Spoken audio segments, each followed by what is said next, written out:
Ladies and gentlemen, esteemed scholars of the Imperium, today we embark on a journey far beyond the boundaries of our known galaxy to the distant and often overlooked worlds of the Aeldari Exodites. These enigmatic people, remnants of a once great empire, offer a unique perspective on survival, tradition, and the unyielding will to endure against the backdrop of a galaxy rife with turmoil and despair. Long before the calamity known as the Fall, a significant portion of the Aeldari population foresaw the impending doom threatening their civilization. These prophetic individuals, disillusioned with their kin's increasingly hedonistic and corrupt practices, decided to abandon the core worlds of the Aeldari Empire. They embarked on a great exodus, seeking refuge in the far-flung corners of the galaxy, settling on remote planets that were often harsh and untamed. These Exodites, as they came to be known, were not running from destruction. They were seeking a return to a more straightforward, purer way of life. They rejected the sophisticated technologies and psychic abilities that had defined the Aeldari Empire at its zenith, choosing instead a path closer to nature. On their new worlds, they began to build societies that were in harmony with their environment, embracing a more primal existence in stark contrast to the decadence of their former homes. The world settled by the Exodites varied greatly, from lush paradises to rugged, unforgiving landscapes. Yet, regardless of the challenges these new homes presented, the Exodites adapted and thrived. They tamed the indigenous creatures, some of which were mighty reptiles, and used them not only as beasts of burden, but also as symbols of their connection to their new planets. Life in these Exodite worlds is governed by a strict code of simplicity and respect for nature. The Exodites live in close-knit communities, often led by wise elders who are deeply attuned to the natural rhythms of their world. They are fierce warriors when roused, defending their homes with a combination of primitive weaponry and the psychic prowess inherent to their Aeldari heritage. It is important to note that while the Exodites chose to leave behind much of their advanced technology, they must learn about it. Hidden away in their worlds are caches of ancient Aeldari technology, safeguarded for times of dire need. In our studies of the Exodites, we are reminded of the importance of balance, the dangers of excess, and the strength that can be found in returning to one's roots. The Exodites may live on the galaxy's fringes, but their story is central to understanding the complex tapestry of Aeldari history. In the hallowed halls of the Library Sanctus of Holy Terror, as we delve into the records of history, we uncover their tale. This story is as much a saga of foresight as it is of loss and resilience. As the centuries passed, the Aeldari grew increasingly indulgent and hedonistic. Their society, once a beacon of enlightenment, began to decay from within, giving rise to decadence and moral depravity. During these times of excess, a group of far-seeing Aeldari, later known as the Exodites, predicted the impending doom of their civilization. Disturbed by their society's direction and determined to escape the catastrophic end they foresaw, they made a pivotal decision. These visionary Aeldari embarked on a great exodus. They left behind their advanced worlds and technologies, traveling to the distant, uncharted fringes of the galaxy. Here, they settled on remote, often primitive worlds. These new homes were harsh and untamed, a far cry from the luxuries of their former empire, but they offered a chance for a new beginning, a life anchored in simplicity and attuned to the natural order. The Exodites' transition to these worlds was a profound transformation of their way of life. They embraced a more Spartan existence that shunned the advanced technologies and psychic practices that had defined their race. They formed tight-knit communities, each self-reliant and deeply connected to their new home. Their societies were governed by a code that revered nature and the land they lived on. They tamed the wild beasts of their worlds, integrated themselves into the ecosystems, and found a balance that their kin in the Aeldari Empire had lost. The fall of the Aeldari, marked by the birth of the chaos god Slanesh, vindicated the Exodites' foresight. While their kin suffered unimaginable loss and their civilization crumbled, the Exodites endured on their distant worlds. They watched from afar as the remnants of their race were scattered across the galaxy, becoming the craft-world Aeldari, the Drukhari of Komorrah, and the enigmatic Harlequins. The Exodites, in their isolation, preserved their people's ancient traditions and lore, becoming custodians of a culture that was all but lost. Their worlds, though remote, became sanctuaries for those Aeldari seeking refuge from the turmoil that engulfed their race. The Exodites' story is a poignant reminder of the consequences of excess and the power of foresight. It teaches us the value of humility and the strength that lies in choosing a path less trodden, even in the face of overwhelming adversity. Xenos Magi have hypothesized that the Exodites view their craft world and Drukhari kin through a lens of sorrow and disdain. To them, the craft world Aeldari, despite their efforts to circumvent the fall's repercussions, still cling to remnants of their ancient glory and technological marvels. They see in the craft worlds a reluctance to fully cast off the shackles of their past, a lingering attachment to the material and psychic sophistication that had once been their race's undoing. In the Drukhari, the Exodites see the epitome of their race's darkest impulses. The denizens of Commorragh represent the unrepentant core of the old Aeldari's depravity, indulging in cruelty and excess in a never-ending spiral. To the Exodites, the Drukhari embody all they fled from, a stark reminder of the consequences of losing oneself to hedonistic pursuits and power. Thus, the Exodites have carved out an existence that is both a penance and a preservation of their race's nobler aspects. They lead lives of austerity, deeply connected to their spiritual and physical worlds. Their culture, while technologically advanced, is deliberately restrained, emphasizing harmony with nature and the discipline of the soul. In this simpler, more primal way of life, they find a purity they believe their kin have lost. This perspective positions the Exodites as a sort of Aeldari Puritans, adhering to a strict moral code that seeks to prevent a repeat of the calamities of their past. Their choice reminds their kin of what the Aeldari once were and what they became.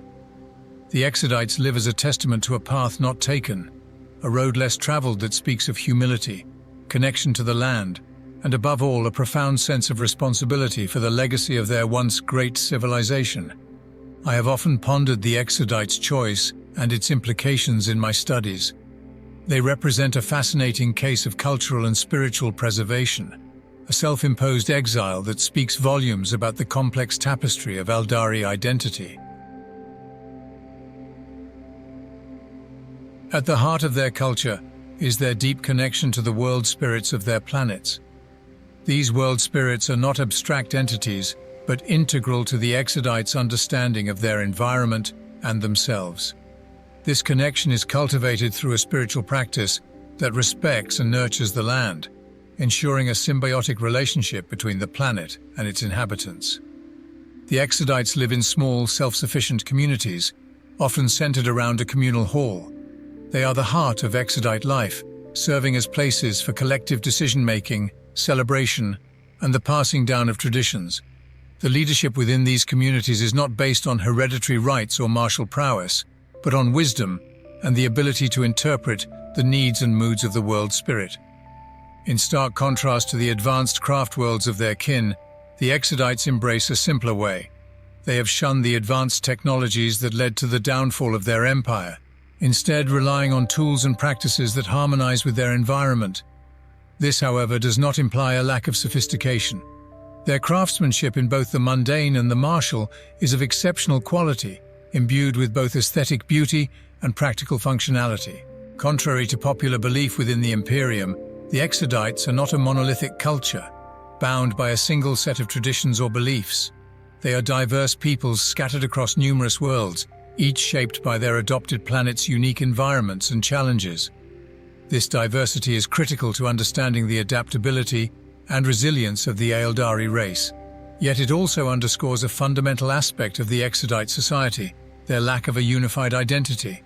As these settlers adapted to their new worlds, isolated by the vast distances of space and the dangers lurking within the webway, their cultures began to diverge. Over the millennia, the separation gave rise to a multitude of tribes, each with its own customs, beliefs, and ways of interacting with their world's spirit. On one world, an Exodite tribe might revere the great dragons that roam their verdant jungles, incorporating these majestic beasts into their rituals and warfare. On another, a tribe might be defined by its harmonious relationship with the world's oceans, developing a culture deeply entwined with the sea and its creatures. Yet another tribe might dwell in vast wind-swept plains, their lives a constant struggle against the elements, fostering a hardy and stoic people. This diversity is further compounded by the nature of the Exodites' world spirits. Each planet's spirit is unique, shaped by the collective souls of its inhabitants and the psychic imprint of the world itself.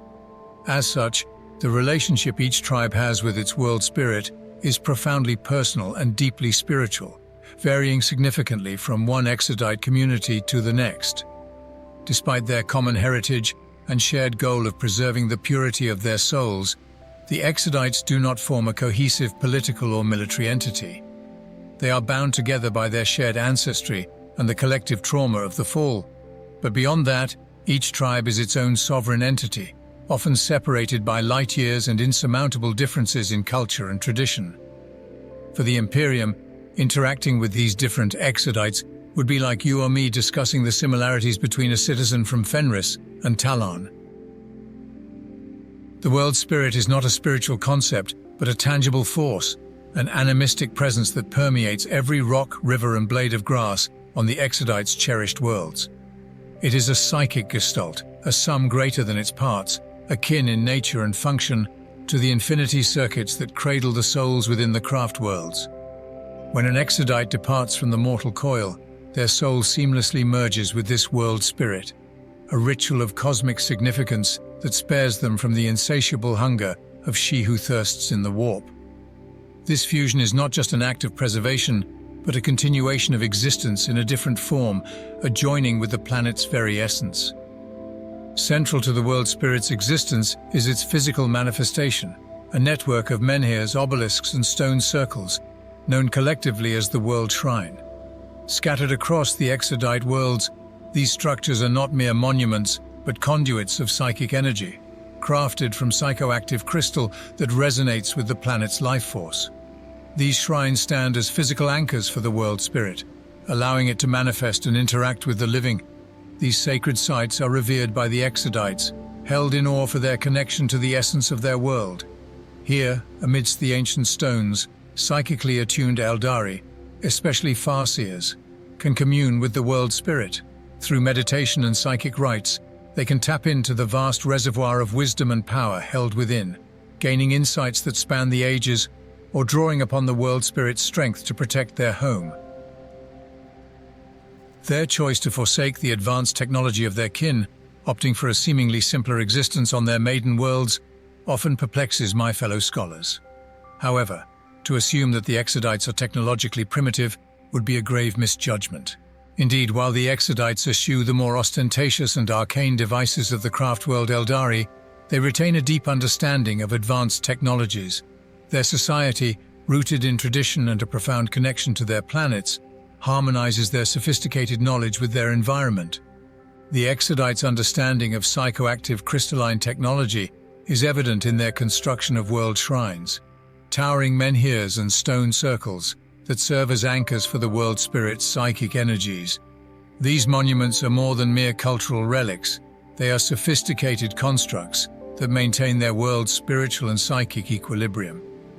The Exodites' technology, though less reliant on wraithbone and the psychoplastics common to their craft world kin, is no less remarkable. From the tamed lizards they ride into battle to the crystalline structures that house their ancestral spirits, the Exodites have adapted their technology to suit their environment and lifestyle. This approach speaks volumes about their philosophy, a belief in coexistence with, rather than dominance over the natural world. Their tools and weapons, while seemingly rudimentary compared to the standard Aeldari fare, are crafted with precision and imbued with both functionality and a deep spiritual significance. The craftsmanship of Exodite artisans, capable of weaving psychoactive crystals into both practical and ritualistic items, is a testament to their sophisticated understanding of materials science and psychic engineering. In essence, the technology of the Exodites is a reflection of their values. It is a conscious choice, a path that intertwines the advanced and the archaic, the physical and the psychic.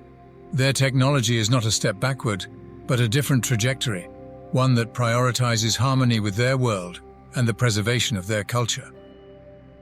But the true strength of Exodite culture lies in their resilience and adaptability.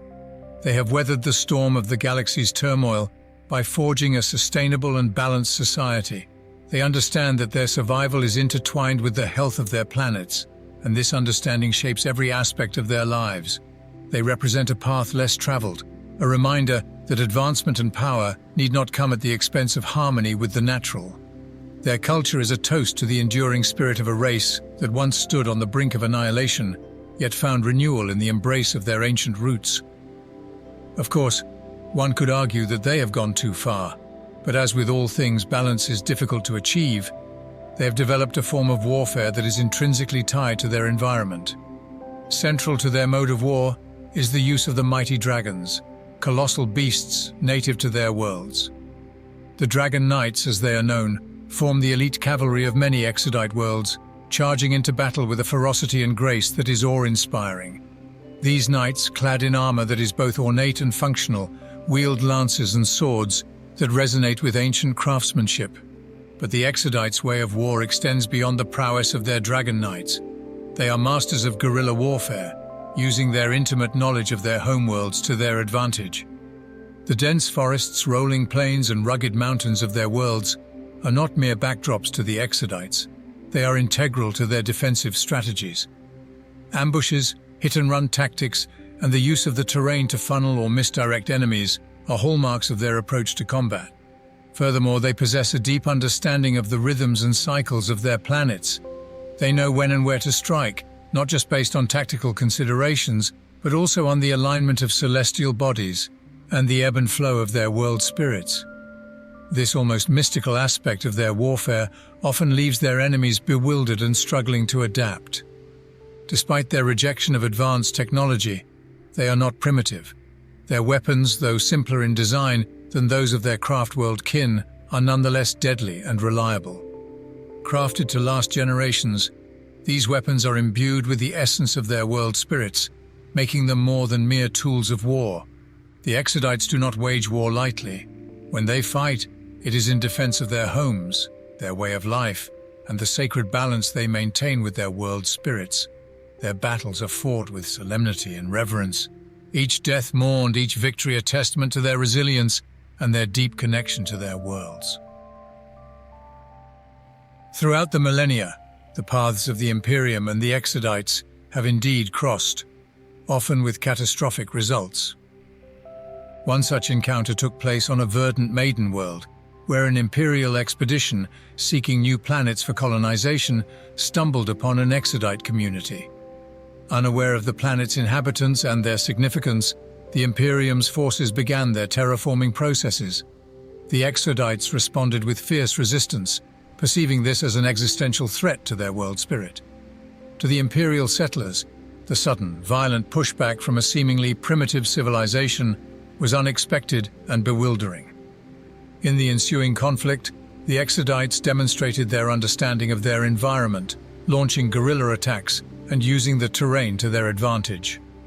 The Imperial Guard, equipped with their vast array of tanks and artillery, were ill-prepared for this style of warfare, accustomed as they were to more direct confrontations.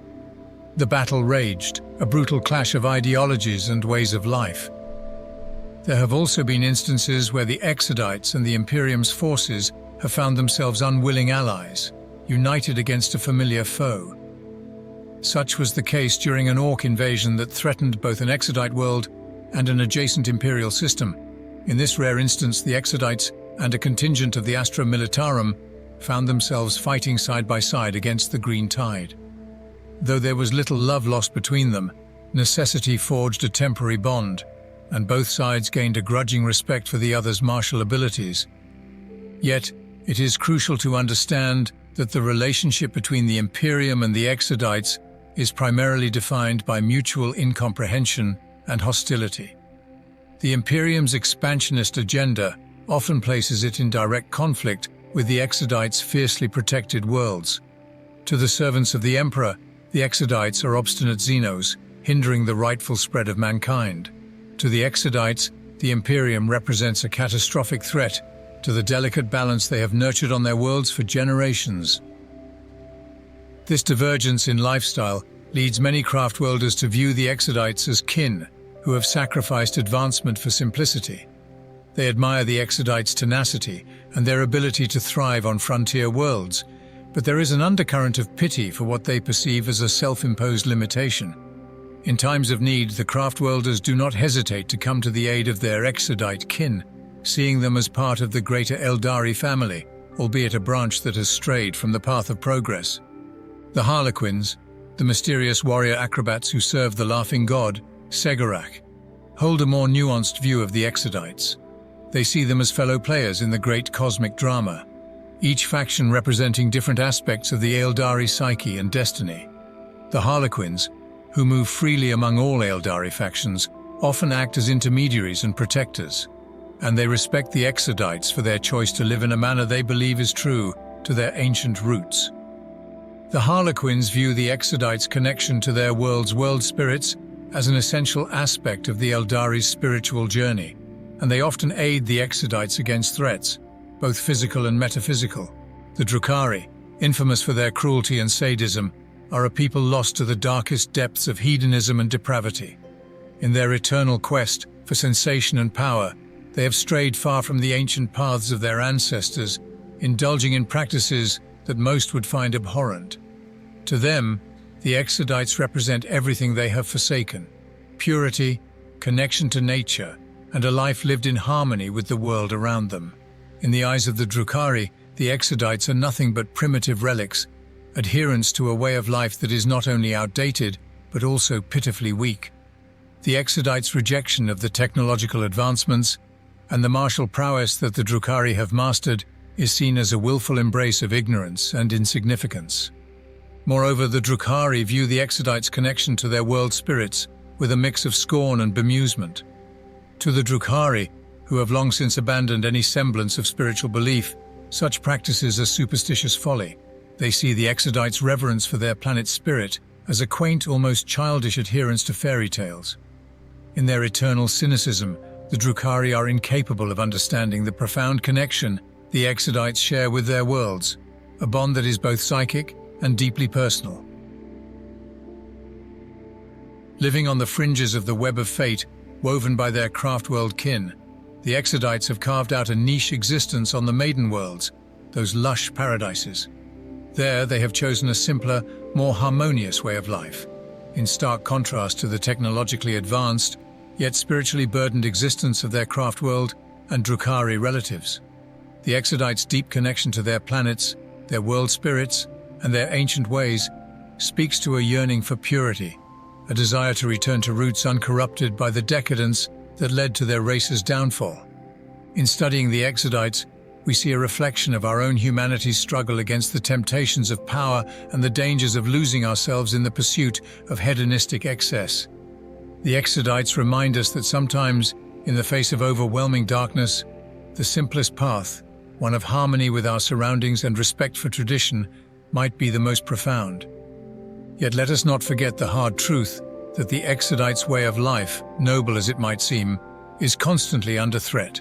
Their worlds, coveted for their pristine beauty and resources, are often the subject of contention, drawing the ire of not just their Craftworld kin, but also the rapacious hunger of other galactic powers. The Exodites stand as guardians of their worlds, not out of mere possessiveness, but from a deep-seated duty to preserve the legacy of their ancestors and protect the future they dream of. In conclusion, they are more than just a curious offshoot of the Aeldari race. They are an example of the enduring spirit of a people facing the aftermath of their own hubris. Their story is a poignant reminder of the cycle of rise, fall, and rebirth that pervades the history of the galaxy. As we continue to uncover the mysteries of this ancient and noble race, let us remember the lessons they teach us: the importance of humility, the value of tradition, and the unyielding strength found in simpler, more grounded ways of life. Thank you for joining me on this journey through the verdant worlds of the Aeldari Exodites. May their story continue to inspire and enlighten us as we navigate the complex tapestry of our own existence in this vast, ever-changing galaxy.